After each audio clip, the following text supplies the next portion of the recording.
IFW, the international voice of freight and logistics. Thanks for tuning into IFW, the voice of the freight and logistics industry. I'm Kizzy Nkwacha, and joining me today is David Badger, who'll be bringing us a roundup of the week in the news. But before we go to Mr. Badger, I just wanted to ask you one question. How did your company get started? Now, almost every company in the logistics business has a fascinating story. Now, whether it's a company that started with one man or woman with nothing but an idea and bags of determination, or perhaps it was born by the merger of two very different companies. Now, IFW would like to hear the story of how your company got started. Tell us your story and we'll chronicle it for the rest of the freight and logistics industry to read. Now, if you want to submit a story about how your company got started, send it to kizzy.nkwacha@informa.com. Oh, I got a note here also to mention that IFW is going to be featuring a video podcast for the end of the year. It's that time again, it's the end of the year, and we want you to look back at 2010 and tell us what the highlights were, what the challenges were, and also, more importantly, what are the opportunities presented by 2011. Now, these videos will be featured on the IFW site and promoted to our subscribers all over the world. Now, if you'd like to produce a video podcast for IFW, get in touch at kizzy.nkwacha@informa.com and I'll send you over a brief. Love to hear from you. And on that note, let's wander over to David Badger for the week's headlines. Thank you, Kizzy. One of the top stories this week concerned a cargo ship detained in the United Kingdom that was found to be in such bad condition that crew members had to keep warm using a kebab grill and light bulbs. International Transport Workers Federation Inspector Tommy Malloy found the makeshift heating devices while investigating the Panama-flagged cargo ship Most Sky, which had been detained on the 8th of November in Birkenhead. Malloy reported serious problems with the engines, no heating, and air ducts were broken and blocked up with paper to stop cold air coming through. There was no fresh food on board, and the crew were forced to use their own money to buy bread and other essentials from local shops. Seafarers Union Nautilus said a solicitor had been provided for the crew to recover money for unpaid wages and to pay for their repatriation. Malloy said conditions on board many vessels in 2010, ironically named the Year of the Seafarer by the UN International Maritime Organization, were no better than 100 years ago. He said, "This is no more the year of the seafarer than it was in 1910. Still at sea, the recovery of demand on the Trans-Pacific trades this year has highlighted key weaknesses in US supply chains, according to shipping line CMA CGM. A spokesman told IFW's Man in the Far East exclusively that he believed the total Asia-Northern America market would grow by about 14% this year, following contractions of 7% in 2008 and 13% in 2009. However, while 2010 was a good year, in which the majority of the carriers recovered part of the substantial financial losses of 2009 through rate restorations and strength of the market, a number of infrastructure and cost issues needed to be addressed, he said. The problem was exacerbated by the obsolescence of US infrastructure, such as access to ports, drafts, and so on, he added, which remains an obstacle to the introduction of bigger tonnage in a number of ports.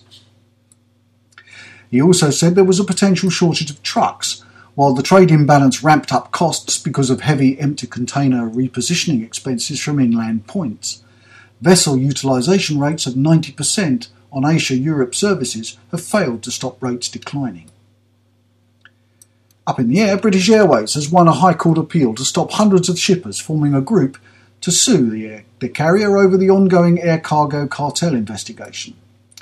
The High Court in London ruled that two flower shippers could not sue BA on behalf of all direct and indirect customers because there was no way to know if they all had the same interest in the case. The two lead claimants have launched proceedings in September 2008 seeking a declaration of the court on BA's liability for damages to all direct and indirect purchasers of air freight services from proven or admitted members of the air cargo cartel in Europe. This month, 11 airlines were left counting the cost of their involvement in the European air cargo cartel when the EC announced fines totalling €799 million. Still on anti-competitive practices in China, leading forwarders have called on the government to introduce antitrust regulations to prevent shipping lines discussing rates and surcharges. The managing director of GAC Forwarding and Shipping in Shanghai, Klaus Schensemenzer, said the lines, like forwarders, should operate independently, accept market dynamics and fight prices with better service. He added, "The Chinese authorities are taking a keen interest in the impact of the disbanding of conferences on their own carriers. China is the economic partner for 90% of global trade, so action by the government would ensure compliance across all the sectors." Staying in the East, analysts at the Shanghai Shipping Exchange this week said shipping lines had reported some vessels sailing fully laden over the past few weeks, and in the past, analysts have suggested that a vessel fill rate of 90% was considered quite high. But despite high utilisation this week, the weekly container Shanghai Containerised Freight Index, which tracks container rates, slipped from 1,242.87 2 weeks ago to 1,220.7 last week. This is the 19th week in a row that the index for overall services has declined. Rates on services from Shanghai to Europe were also down, sliding to $1,479 per TEU, compared with $1,510 per TEU 2 weeks ago. Rates on services from Shanghai to the Mediterranean dropped by $41 to hit $1,428 per TEU last week. SSE analysts said shipping lines were considering laying up more ships on Asia to Europe services in an attempt to stem the declining rates. In Sri Lanka, its southern shores could eventually develop into a new sea-air hub, with enough capacity to offer alternatives to established centres nearby, such as Dubai, according to leading business figures there. New international class air and ocean facilities funded by China are currently under construction in the southern area of the island, and planners expect to benefit from shorter transit times to India, Africa and the Gulf, as well as the close proximity to international trade lanes.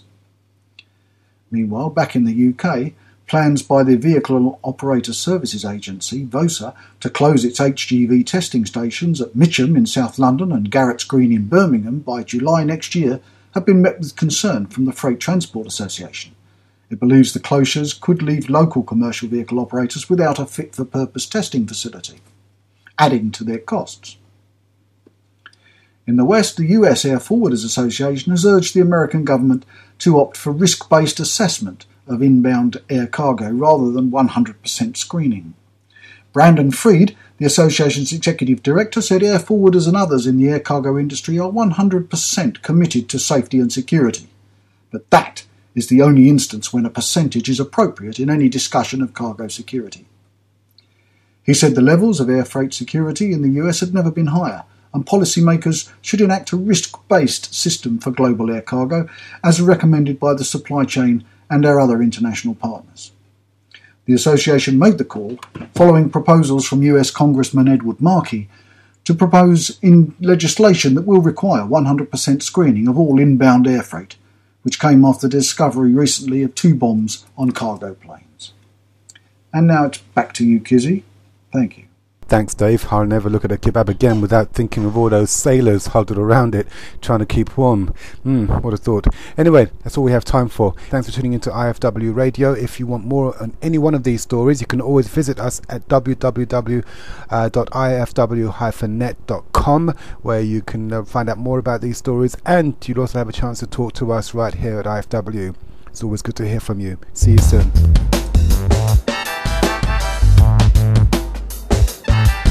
IFW, the international voice of freight and logistics.